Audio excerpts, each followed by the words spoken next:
அமெரிக்க போர்க்கப்பல்களையும் இராணுவ சரக்கு கப்பல்களையும் இலக்கு வைத்து உச்ச தாக்குதல்களை மேற்கொண்ட யமன் ஹவுதி இராணுவத்தினர் அலப்போ பிரதேசத்திலே கொள்ளையடித்த பொருட்களை பகிர்ந்து கொள்வதற்காக மோதிக்கொண்ட ஒரே அணியை சேர்ந்த பயங்கரவாத குழுக்களுக்கு எதிராகவும் சிரியாவின் அரசுக்கு ஆதரவாகவும் களமிறங்கிய அரபு நாடுகள் ஆயுத கிடங்குகளையும் மிக முக்கியமான கட்டளை தளங்களையும் அழித்து தரைமட்டமாக்கிய ரஷ்யா. அடுத்ததாக லெபனானையும் ஈராக்கையும் ஈரானையும் குறிவைத்திருக்கக்கூடிய STS பயங்கரவாதிகளும் இஸ்ரேலி ஆக்கிரமிப்பிடம் விடுத்திருக்கக்கூடிய கோரிக்கைகளும்.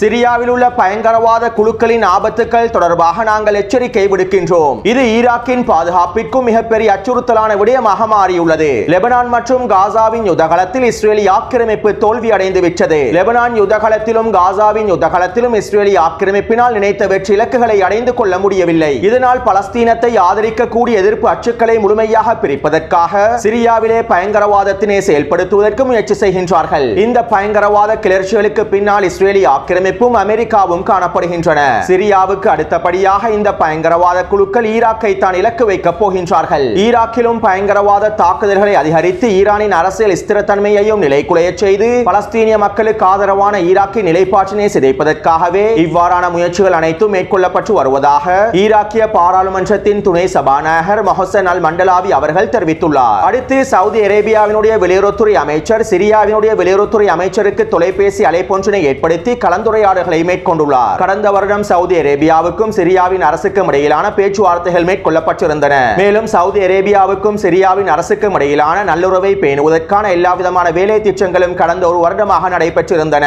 இதற்கமைவாக 12 வருடங்களுக்கு பிறகு சிரியாவுக்கான தூதரகங்களையும் சவுதி அரேபியா திறந்திருந்தது. எனவே இதன் அடிப்படையில் தற்போது சவுதி அரேபியாவினுடைய வெளியுறவுத்துறை அமைச்சர் சிரியாவின் வெளியுறவுத்துறை அமைச்சருக்கு தொலைபேசி அழைப்பினை ஏற்படுத்தி தற்போது சிரியாவில் ஏற்பட்டிருக்கக்கூடிய தாக்குதல்கள் தொடர்பாகவும் நிலைமைகள் தொடர்பாகவும் கலந்துரையாடல்களை மேற்கொண்டுள்ளார். இதன்போது பயங்கரவாதத்திற்கு எதிரான சிரியாவின் நிலைப்பாட்டினையும் சிரியாவின் இறையாண்மையை பாதுகாப்பதற்கும் சவுதி அரேபிய தரப்பினர் தயாராக இருப்பதாக அறிவித்துள்ளார்கள். இந்த தகவல்களை ஷஃபாக் ஊடகமும் சர்வதேச ஊடகங்களும் வெளியிட்டுள்ளன.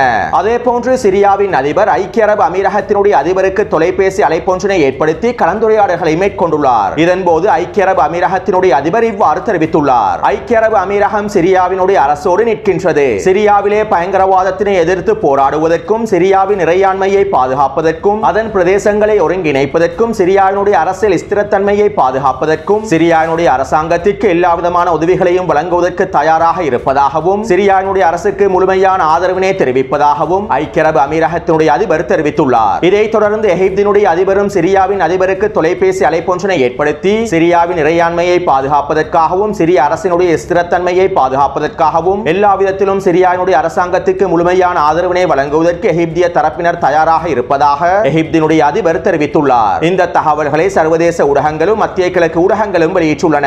அத்தோடு சவுதி அரேபியாவும் ஐக்கிய அரபு அமீரகமும் சிரியாவினுடைய அரசுக்கு ஆதரவு அளித்திருப்பது தொடர்பாக மத்திய கிழக்கு ஆய்வாளர் ஒருவர் இவ்வாறு தெரிவித்துள்ளார். சவுதி அரேபியாவும் ஐக்கிய அரபு அமீரகமும் சிரியாவினுடைய அரசுக்கு ஆதரவு அளித்திருப்பது ஆச்சரியப்படக்கூடிய விடயமாகும். மேலும் தற்போது இக்கட்டான சூழ்நிலைக்கு மத்தியில் அமெரிக்காவினதும் இஸ்ரேலி ஆக்கிரமிப்பினதும் சூழ்ச்சி திட்டங்களுக்கு மத்தியில் சவுதி அரேபியாவும் ஐக்கிய அரபு அமீரகமும் சிரியாவினுடைய அரசுக்கு முழுமையான ஆதரவினை வழங்கியிருப்பது வரவேற்கத்தக்க விடயம் என்றும் மத்திய கிழக்கு ஆய்வாளர் ஒருவர் தெரிவித்துள்ளார். அத்தோடு அலப்போ மீதான பயங்கரவாத தாக்குதல்களை கண்டித்தும் சிரியாவின் இறையாண்மையை பாதுகாப்பதற்காகவும் சிரியாவினுடைய அரசை பாதுகாப்பதற்காகவும் அனைத்து அரபு நாடுகளும் ஒன்றிணைந்து முழுமையான வேலை திட்டங்களை மேற்கொள்ள வேண்டும் என்றும் நெட்டன்யாஹுவினுடைய சூழ்ச்சி திட்டங்களை முறியடிப்பதற்கான வேலை திட்டங்களை மேற்கொள்ள வேண்டும் என்றும் அரபு தேசிய காங்கிரஸ் ஆனது அறிக்கை ஒன்றினை வெளியிட்டுள்ளது. அடுத்து ஈரானின் வெளியுறவுத்துறை அமைச்சர் சிரியாவுக்கு விஜயம் செய்து மிக முக்கியமான கலந்துரையாடல்களை மேற்கொண்டிருந்தார். சிரியாவினுடைய அதிபருடனும் பாதுகாப்பு தலைமைகளுடனும் சிரியாவின் வெளியுறவுத்துறை அமைச்சருடனும் ஈரானிய வெளியுறவுத்துறை அமைச்சர் மிக முக்கியமான கலந்துரையாடல்களை மேற்கொண்டிருந்தார். இந்த சந்திப்புகளுக்கு பிறகு ஈரானின் வெளியுறவுத்துறை அமைச்சர் ஊடகங்களிடம் இவ்வாறு தெரிவித்திருந்தார். சிரியாவின் அதிபருடனான சந்திப்பும் ஏனைய தலைமைகளுடனான சந்திப்பும் மிக முக்கியமானதாக அமைந்திருந்தது.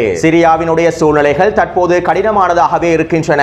இருப்பினும் இந்த கடினமான சூழ்நிலைகளையும் நாங்கள் நம்பிக்கையோடும் உறுதியோடும் எதிர்கொள்வோம். சிரியாவினுடைய அரசும் இராணுவமும் மக்களும் முன்பை போன்று தலை நிமிர்ந்து செல்வார்கள். சிரியாவை மையப்படுத்தி பயன்படுத்தி இஸ்ரேலி ஆக்கிரமிப்பு மேற்கொண்டு வரக்கூடிய இந்த சூழ்ச்சி திட்டங்களும் சதி திட்டங்களும் ஒரு பொழுதும் வெற்றி அளிக்கப் போவதே இல்லை. இந்த சூழ்ச்சி திட்டங்கள் சதி திட்டங்கள் அனைத்தும் தோல்வியில் தான் முடிவடைய போகின்றன. மேலும் இந்த சூழ்ச்சி திட்டங்களின் மூலமாக எதிர்ப்பு அச்சினை இஸ்ரேலி ஆக்கிரமிப்பினால் பலவீனப்படுத்த முடியாது என்றும் ஈரானின் வெளியுறவுத்துறை அமைச்சர் தெரிவித்துள்ளார். இதைத் தொடர்ந்து இன்றைய தினம் ஈரானின் வெளியுறவுத்துறை அமைச்சர் துருக்கிக்கு பயணம் செய்துள்ளார். துருக்கியினுடைய வெளியுறவுத்துறை அமைச்சரை சந்தித்து சில முக்கியமான கலந்துரையாடல்களையும் மேற்கொண்டுள்ளார். அடுத்து இஸ்ரேலி ஆக்கிரமிப்பின் தீவிர வலதுசாரி அமைச்சர்களில் ஒருவரான பென்கூரினுடைய ஆலோசகர் மொர்டகாய் போதார் இஸ்ரேலி ஆக்கிரமிப்பு ஊடகங்களிடம் இவ்வாறு தெரிவித்துள்ளார். நான் சிரியாவின் வடக்கு பிரதேசத்தில் இருக்கக்கூடிய STS தலைமைகளுடனும் ஏனைய குழுக்களுடனும் தொடர்ச்சியான தொடர்பில் இருக்கின்றேன். அவர்கள் இஸ்ரேலிடம் ஆயுத உதவிகளுக்கான கோரிக்கையை விடுத்துள்ளார்கள். அவர்களுக்கு தேவையான ஆயுதங்கள், இராணுவ உபகரணங்களுடைய பட்டியல்களை எனக்கு அனுப்பி வைத்துள்ளார்கள். மேலும் இந்த பட்டியல்களை நான் இஸ்ரேலிய இராணுவ தலைமைகளிடத்திலும் அரசியல் தலைமைகளிடத்திலும் ஒப்படைத்துள்ளேன். அவர்களுக்கு தேவையான ஆயுதங்களையும் இராணுவ உபகரணங்களையும் பெற்றுக் கொள்வதற்கான எல்லா விதமான வேலை திட்டங்களையும் முன்னெடுத்து வருகின்றோம். அது மட்டுமல்லாமல் STS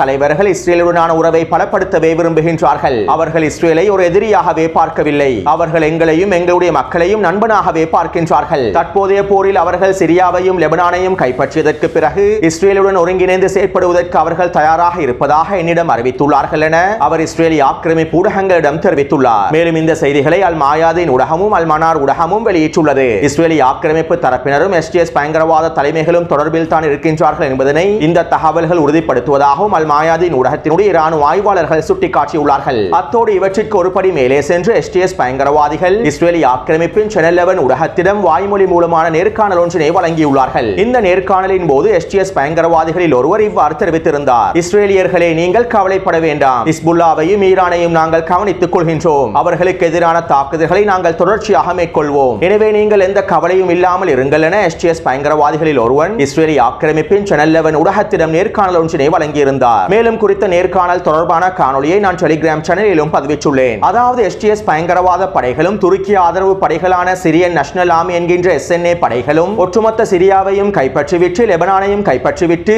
இஸ்ரேலி ஆக்கிரமிப்புடன் ஒருங்கிணைந்து செயல்படுவதற்கு தயாராக இருக்கின்றார்கள். இதற்காக இஸ்ரேலி ஆக்கிரமிப்பிடம் ஆயுதங்களை தருமாறும் இராணுவ உபகரணங்களை தருமாறும் கோரிக்கை விடுத்துள்ளார்கள். அது மட்டுமல்லாமல் நேற்றிரவு STS பயங்கரவாத குழுவானது அறிக்கை ஒன்றினை வெளியிட்டிருந்தது. நாங்கள் யூப்ரட்டிஸ் நதியை கடந்து ஈராக்கையும் கைப்பற்றுவோம், பிறகு ஈரானையும் நாங்கள் முழுமையாக கைப்பற்றுவோம் என தெரிவித்துள்ளார்கள். அடுத்து இன்றைய தினம் ஈராக்கினுடைய மக்கள் அணிதிரட்டல் படைகளான PMF படைகள் சிரியாவிற்குள்ளே நுழைந்துள்ளன. பயங்கரவாதத்திற்கு எதிரான தாக்குதல்களை மேற்கொள்வதற்கும் சிரியாவின் அரசு இராணுவத்திற்கு உதவியாக இருப்பதற்காகவுமே ஈராக்கினுடைய PMF படைகள் சிரியாவிற்குள்ளே களமிறங்கியுள்ளார்கள். ஈராக்கினுடைய இந்த PMF படைகளில் அதிகளவாக சன்னி முஸ்லிம்களும் ஷியாக்களும் காணப்படுகின்றார்கள். ஈராக்கில் இருக்கக்கூடிய ISIS பயங்கரவாதிகளுக்கு எதிராகவும் ஏனைய பயங்கரவாத குழுக்களுக்கு எதிராகவும் தாக்குதல்களை மேற்கொள்வதற்காகவும் பயங்கரவாதத்தில் இருந்து ஈராக்கை பாதுகாப்பதற்காகவும் ஈராக்கிய அரசினால் உருவாக்கப்பட்டதே இந்த PMF படைகளாகும். ஈராக்கிலே ISIS பயங்கரவாதிகளை தோற்கடிப்பதிலும் ஏனைய பயங்கரவாத குழுக்களை அடித்து விரட்டுவதிலும் ஈராக்கினுடைய இந்த PMF படைகள் மிக முக்கிய இடத்தை பிடித்துள்ளன.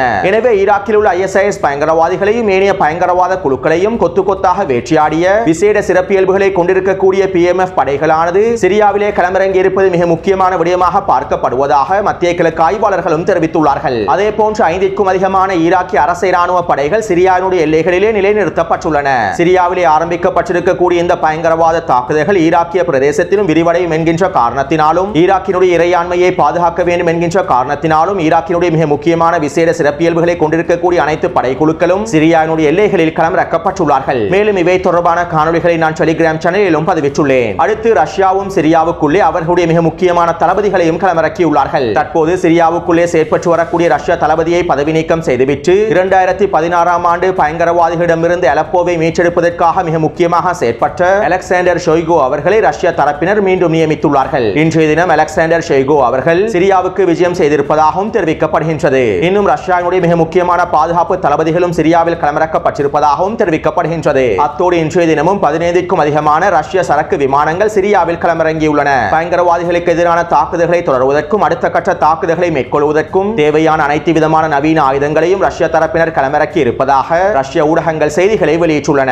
அது மட்டுமல்லாமல் STS பயங்கரவாதிகளுக்கு பின்னால் உக்ரைனிய தளபதிகள் செயற்படுகின்றார்கள். STS பயங்கரவாதிகள் பயன்படுத்தக்கூடிய அதிகளவான ட்ரோன்கள் உக்ரைனுக்கு சொந்தமான ட்ரோன்களாகும். மேலும் சிரியாவில் இருக்கக்கூடிய ரஷ்ய தளங்களை இலக்கு வைத்தும் STS பயங்கரவாதிகள் உக்ரைனிய ட்ரோன்களை பயன்படுத்தி தாக்குதல்களை மேற்கொண்டுள்ளார்கள். இவை தொடர்பான அனைத்து விதமான உறுதிப்படுத்தப்பட்ட ஆதாரங்களும் தங்களிடம் இருப்பதாக ரஷ்யாவுடைய பாதுகாப்பு துறையினர் தெரிவித்துள்ளார்கள். அடுத்து ஈரானின் IRGC Quddus படையினுடைய Sabreen quick response பிரிவினுடைய தளபதி பிரிகேடியர் ஜெனரல் சயீத் ஜாவித் ஜஃபாரி அவர்களும் சிரியாவிலே களமிறங்கியுள்ளார். அதேபோன்று ஈரானின் IRGC குதுஸ் படையினுடைய தலைமைகள் அறிக்கை ஒன்றினை வெளியிட்டிருந்தார்கள். மத்திய கிழக்கு பிராந்தியத்தின் பாதுகாப்பை உறுதிப்படுத்துவதற்காக சிரியாவிற்குள்ளே இருக்கக்கூடிய இஸ்ரேலி ஆக்கிரமிப்பின் ஆதரவு பெற்றிருக்கக்கூடிய அனைத்து பயங்கரவாத குழுக்களுக்கு எதிராகவும் தாக்குதல்களை மேற்கொள்வதற்கு நாங்கள் தயாராகவே இருக்கின்றோம். இஸ்ரேலி ஆக்கிரமிப்பின் ஆதரவை பெற்றிருக்கக்கூடிய இந்த பயங்கரவாத குழுக்கள் அனைத்தும் முழுமையாக அழிக்கப்பட வேண்டும். சிரியாவின் வடக்கு பிரதேசத்தில் இருக்கக்கூடிய இந்த பயங்கரவாத குழுக்கள் சிரியாவின் எதிர்க்கட்சிகள் அல்ல.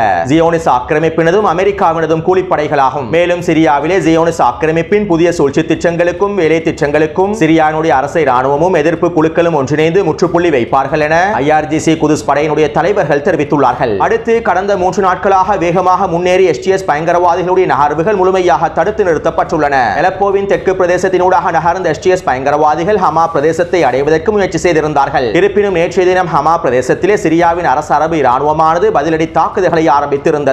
இதனால் தற்போது STS படைகள் இலக்கம் 4 காண்பிக்கப்பட்டிருக்கக்கூடிய கான் ஷேகான் பிரதேசத்திற்கும் இலக்கம் 5 காண்பிக்கப்பட்டிருக்கக்கூடிய ஹமா பிரதேசத்திற்கும் இடையிலேயே நிலை கொண்டுள்ளார்கள். குறித்த வரைபடத்தில் இளம் பச்சை நிறத்தினால் காண்பிக்கப்பட்டிருக்கக்கூடிய பிரதேசங்கள் STS பயங்கரவாத படைகள் ஊடுருவி இருக்கக்கூடிய பிரதேசங்களாகும். மேலும் குறித்த வரைபடத்திலே அம்புக்குறியினால் காண்பிக்கப்பட்டிருக்கக்கூடிய பகுதிகளில் சிரியாவின் அரசு ராணுவமும் ஏனைய படைகளும் ஒன்றிணைந்து தாக்குதல்களை மேற்கொண்டு வருகின்றார்கள். அதாவது சிரியாவின் அரசு ராணுவமும் ரஷ்யானுடைய படைகளும் உச்சக்கட்ட தாக்குதல்களை மேற்கொண்டு வருகின்றார்கள். அதிலும் குறிப்பாக ரஷ்யானுடைய வான்படையானது உச்சக்கட்ட வான்வழி தாக்குதல்களை மேற்கொண்டு வருகின்றது. ஹமாவின் வடக்கு பிரதேசத்திலே நிலை கொண்டிருக்கக்கூடிய STS படைகளை இலக்கு வைத்தும் அலப்போ பிரதேசத்திலே நிலை கொண்டிருக்கக்கூடிய STS பயங்கரவாதிகளுடைய வாகனங்களை இலக்கு வைத்தும் படைக்குழுக்களை இலக்கு வைத்தும் ரஷ்ய தரப்பினர் உச்சக்கட்ட வான்வழி தாக்குதல்களை மேற்கொண்டு வருகின்றார்கள். அது மட்டுமல்லாமல் குறித்த பிரதேசத்தினூடாக நகரக்கூடிய STS படைகளுடைய தொடரணிகளை இலக்கு வைத்தும் ரஷ்ய தரப்பினர் வான்வழி தாக்குதல்களை மேற்கொண்டு வருகின்றார்கள். அதே போன்று இதிலிப் பிரதேசத்திலே இருக்கக்கூடிய STS பயங்கரவாதிகளுடைய கட்டளை தளங்களை இலக்கு வைத்தும் மிக முக்கியமான புள்ளிகளை இலக்கு வைத்தும் ரஷ்ய தரப்பினர் 30க்கும் அதிகமான வான்வழி தாக்குதல்களை மேற்கொண்டுள்ளார்கள். இந்த வான்வழி தாக்குதலினால் கடந்த 24 மணித்தியாலங்களுக்குள் இதிலிப் பிரதேசத்தில் இருக்கக்கூடிய 7 முக்கியமான கட்டளை தளங்களும் 9 ஆயுத கிடங்குகளும் முழுமையாக தரைமட்டமாக்கப்பட்டுள்ளன. மேலும் இதிலிப் பிரதேசத்தில் இருக்கக்கூடிய ISIS பயங்கரவாதிகளின் மிக முக்கியமான ஆயுத கிடங்கு இலக்கு வைத்தும் ரஷ்யா தரமான தாக்குதல்களை மேற்கொண்டுள்ளது. இந்த தாக்குதல் தொடர்பான காணொளிகளையும் நான் டெலிகிராம் சேனலில் பதிவிட்டுள்ளேன். அதே போன்று சிரியாவின் அரச வான்படையினர் டொஷ்கா ஏவுகணைகளை பயன்படுத்தி இதிலிப் பிரதேசத்தில் இருக்கக்கூடிய மிக முக்கியமான கட்டளை தளங்களை இலக்கு வைத்து தாக்குதல்களை மேற்கொண்டுள்ளார்கள். கடந்த 24 மணித்தியாலங்களுக்குள் மாத்திரம் வான்வழி தாக்குதல்களின் மூலமாக 320க்கும் அதிகமான STS பயங்கரவாதிகள் அளிக்கப்பட்டிருப்பதாக ரஷ்யாவினுடைய விமானப்படையினர் தெரிவித்துள்ளார்கள். அதே போன்று கடந்த 3 நாட்களுக்குள்ளே 1300க்கும் அதிகமான பயங்கரவாதிகள் முழுமையாக அளிக்கப்பட்டு விட்டதாக ரஷ்யா மற்றும் சிரியாவினுடைய அரசு ராணுவம் அறிவித்துள்ளது. அடுத்து அலப்போவினுடைய வடகிழக்கு பிரதேசத்தினூடாகவும் STS பயங்கரவாதிகள் நகர்ந்து வருகின்றார்கள். அலப்போவின் வடகிழக்கு பிரதேசத்தினூடாக நகர்ந்திருக்கக்கூடிய STS பயங்கரவாத படைகள் இலக்கம் 9 காண்பிக்கப்பட்டிருக்கக்கூடிய தேர் ஹெர்ஃபர் பிரதேசத்தை அடைந்துள்ளார்கள். மேலும் குறித்த பிரதேசத்திலே குர்திஷ் படைகளான SDF படைகள் களமிறங்கி STS படைகளுக்கு எதிரான தாக்குதல்களை மேற்கொண்டாலும் குர்திஷ் படைகளினால் அவர்களுடைய நகர்வுகளை கட்டுப்படுத்த முடியவில்லை. அடுத்து அலப்போவின் வடக்கு பிரதேசத்தில் STS பயங்கரவாத குழுக்களும் ஜெய்ஷ் அல் இஸ்லாம் என்கின்ற பயங்கரவாத குழுக்களும் ஒன்றிணைந்து குறித்த பகுதியில் இருக்கக்கூடிய வீடுகளையும் கட்டிடங்களையும் கொள்ளையடிப்பதற்கு ஆரம்பித்துள்ளார்கள். அதாவது STS பயங்கரவாதிகளுடன் ஒன்றிணைந்து ஜெய்ஷ் அல் இஸ்லாம் பயங்கரவாதிகளும் அலப்போ மீதான தாக்குதல்களை மேற்கொண்டிருந்தார்கள். இருப்பினும் நேற்றிரவு அலப்போவின் வடக்கு பிரதேசத்திலே கொள்ளையடித்திருக்கக்கூடிய பொருட்களை பகிர்ந்து கொள்வதில் 2 பயங்கரவாத குழுக்களுக்கு இடையில் மோதல் ஏற்பட்டுள்ளன. இதன்போது STS பயங்கரவாதிகளும் ஜெய்ஷ் அல் இஸ்லாம் பயங்கரவாதிகளும் மோதிக்கொண்டுள்ளார்கள். இந்த சந்தர்ப்பத்தில் STS பயங்கரவாதிகள் ஜெய்ஷ் அல் இஸ்லாம் பயங்கரவாதிகளுடைய தளபதியை கொன்றுள்ளார்கள். இதைத் தொடர்ந்து ஜெய்ஷ் அல் இஸ்லாம் பயங்கரவாதிகள் STS பயங்கரவாதிகளுடைய மிக முக்கியமான தளபதியான அபூசார் மஹபல் என்பவரை கொன்றுள்ளார்கள். மேலும் ஒரே அணியை சேர்ந்து 2 பயங்கரவாத குழுக்களுக்கு இடையில் ஏற்பட்ட இந்த மோதலினால் கிட்டத்தட்ட 60க்கும் அதிகமான பயங்கரவாதிகள் அவர்களையே அழித்துக் கொண்டிருப்பதாக அல் மாயாதீன் ஊடகம் குறிப்பிட்டுள்ளது.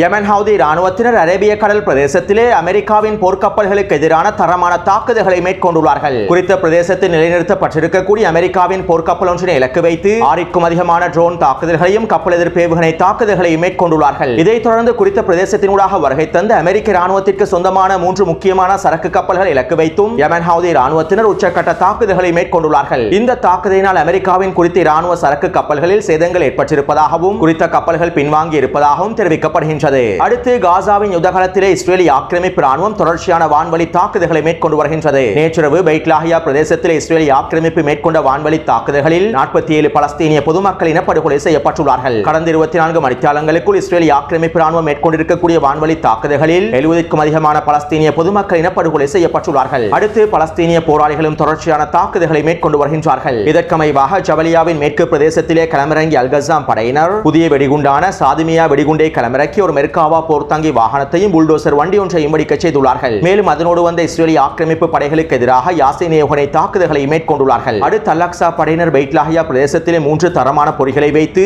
2 மெர்காவா போர்த்தாங்கி வாகனங்களையும் ஒரு ட்ரூப்ஸ் கேரியர் வாகனத்தையும் தட்டி தூக்கியுள்ளார்கள். அதே போன்று உமர் அல் காசிம் படையினரும் அபு அலி முஸ்தபா படையினரும் ஒன்றிணைந்து ஒரு மெர்காவா போர்த்தாங்கி வாகனத்தினை வெடிக்க செய்துள்ளார்கள். மேலும் குறித்த பிரதேசத்திலே ஸ்னைப்பர் தாக்குதல் மூலமாக 2 இஸ்ரேலிய ஆக்கிரமிப்பு சிப்பாய்களையும் அளித்துள்ளார்கள். எனவே நேற்று மாலை 6 மணியிலிருந்து இன்று மாலை 6 மணி வரையில் கிடைக்கப்பெற்ற தகவல்களுக்கு அமைவாக காசாவின் யுத்தகாலத்தில் 4 மெர்காவா போர்த்தாங்கி வாகனங்களும் ஒரு ட்ரூப்ஸ் கேரியர் வாகனமும் ஒரு புல்டோசர் வண்டியும் அளிக்கப்பட்டுள்ளன. 20க்கும் அதிகமான இஸ்ரேலிய ஆக்கிரமிப்பு சிப்பாய்கள் கொல்லப்பட்டும் படுகாயங்களுக்கும் உள்ளாக்கப்பட்டுள்ளார்கள். எனவே இந்த காணொளி தொடர்பான கருத்துக்களை பதிவிடுங்கள். தொடர்ந்து என்னுடன் இணைந்திருங்கள். நன்றி, வணக்கம்.